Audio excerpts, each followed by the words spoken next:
Un humaniste à l'incroyable parcours disparaît à l'âge de 86 ans.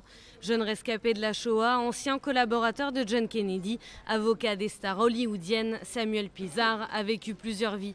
Il naît en 1929 dans une famille aisée de Pologne où l'on parle français, yiddish et polonais.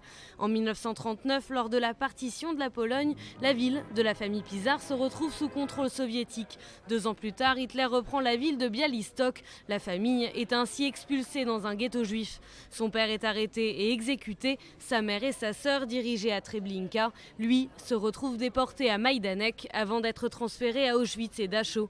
Il est libéré à 16 ans par l'armée américaine. Le jeune homme reprend ses études et obtient un double diplôme de la Sorbonne et de l'université américaine d'Harvard, où il se fait repérer par un certain John Fitzgerald Kennedy.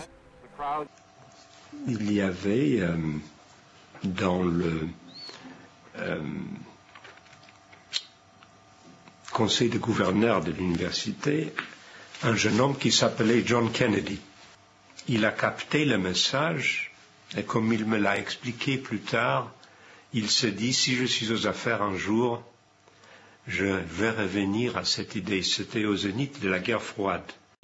Et c'est comme ça que j'ai atterri un jour à Washington. Après l'assassinat de Kennedy, Samuel Pisar rejoint la Californie. Il devient alors l'avocat des stars hollywoodiennes, parmi elles Ava Gardner ou Marlon Brando.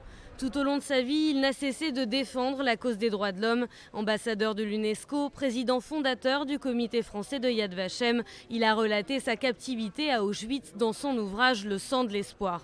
Les hommages se sont succédés sur les réseaux sociaux. François Hollande a salué un homme au destin exceptionnel.